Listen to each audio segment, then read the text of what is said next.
해피 뉴 이어 2026년 첫 번째 다락방 모임. 여러분 이것을 통해서 여러분의 삶을 풍성하게 나누시고 하나님의 은혜가 임하기를 바랍니다. 2026년은 우리 예인 씨가 맞는 30주년. 참 은혜스러운 해입니다.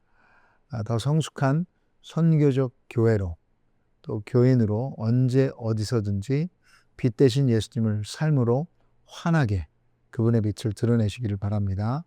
저희들의 표 Shine Bright, 눈부시게 찬란하게 환하게 예수님의 빛을 빛내십시오. 요나서에서 깨달을 수 있는 것은 우리의 완악함입니다. 요나서의 결론은 요나가 나쁜 것이 아니라 요나입니다.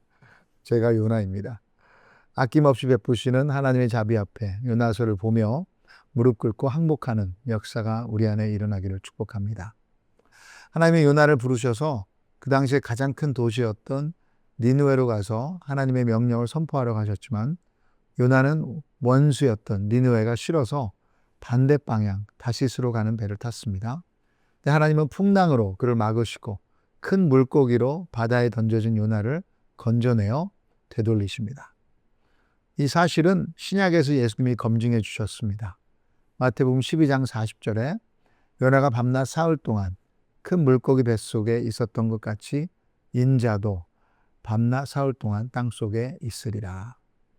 자, 이 요나서에서 우리에게 주시는 중요한 메시지, 요나서 3장에 나온 원리를 함께 보겠습니다. 첫째는 하나님의 자비는 니느웨 백성만이 아니라 하나님을 믿는다고 했던 요나에게도 끈질기게 임합니다.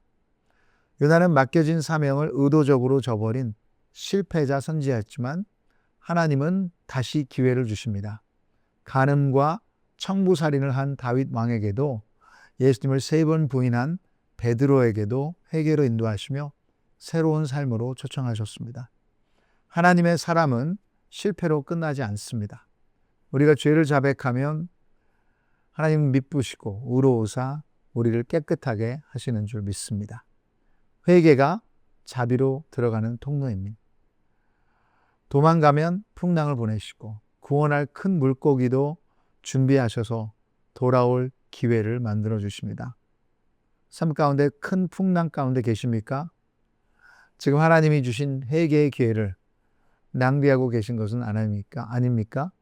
하나님이 어떻게 여러분에게 자비를 베푸셔서 여러분을 하나님께로 부르시고 계십니까? 두 번째, 하나님은 우리의 마지못한 순종도 사용하십니다. 요나는 고집장이에 삐딱하고 순종을 해도 순종 같지 않게 했습니다. 두 번째 부르심에는 순종하며 니느웨에 가서 하나님의 말씀을 선포했죠. 니느웨는 가장 악하고 원수였기에 하나님의 복을 받는 것을 원치 않았던 것이었습니다. 그러나 하나님이 요나를 니느웨에 보내신 것은 단순한 선교가 아니라 원수에게 베푸시는 하나님의 자비였습니다. 근데 요나는 니느웨에서 말씀은 단 하루만 전한 것은 마지못해 한 순종이었다는 것이죠. 1장에 제일 먼저 말씀하신 그 하나님의 말씀은 그대로 전하지 못했고 또 그들이 회개하며 부응했을 때 4장 1절에 요나의 반응은 매우 싫어하고 성내며 그의 속마음이 보입니다. 그럼에도 하나님은 요나의 순종을 사용하셨습니다. 2026년 하나님이 도전하시는 작은 일이라도 실천하십시오. 내키지 않아도 하기 싫어도 오직 하나님께 순종할 때 하나님은 우리를 통해 그분의 크신 뜻을 이루실 줄 믿습니다. 그럼 마지막으로 누구든지 하나님께 항복하는 사람은 회복됩니다.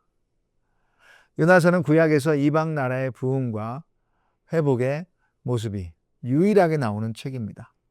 백성들과 리더, 왕까지도 요나가 선포한 하나님의 메시지에 뒤집혀집니다.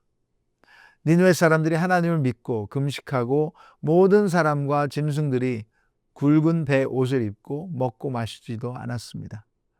그것은 하나님의 회심에 대한 확신도 없이 하나님의 자비를 믿은 것입니다. 엄청난 회개와 부흥입니다. 하나님 앞에 완전히 항복했다는 선포입니다.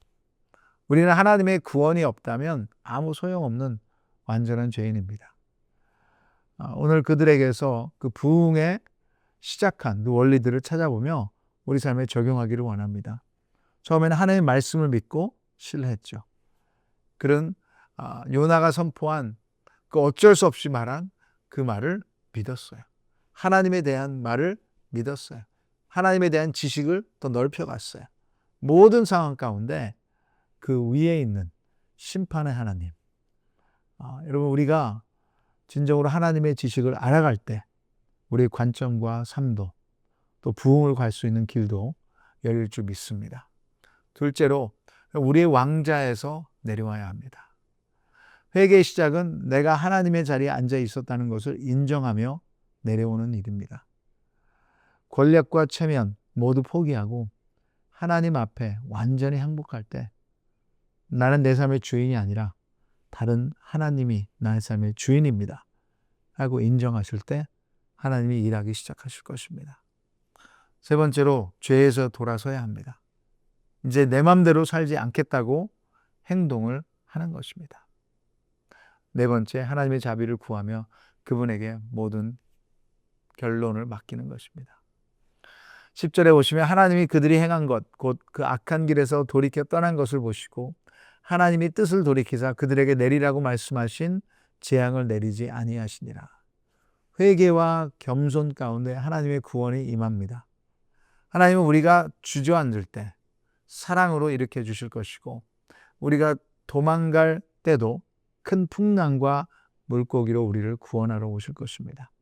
그 밝은 생명의 빛으로 우리 삶을 따뜻하게 비춰주실 것입니다. 마지못해 하는 요나의 순종에 니느웨는 그들의 생명과 구원을 얻었습니다. 그러나 우리에게는 요나보다 더 큰 예수님이 계십니다. 그분의 초청이 오늘 우리 앞에 있습니다. 그분의 자비에 모든 것을 맡기시고 항복하시기를, 항복하시며 2026년도를 시작하길 바랍니다. 오늘 내가 떠나야 할 악한 길이나 행위는 무엇입니까? 2026년도를 시작하며 우리 상황이 변한 것이 없을지라도 오직 예수 그리스도로 인해 구원의 기쁨을 여러분 삶 가운데 경험하시고 shine bright 하시는 한 해 되기를 주님의 이름으로 축복합니다.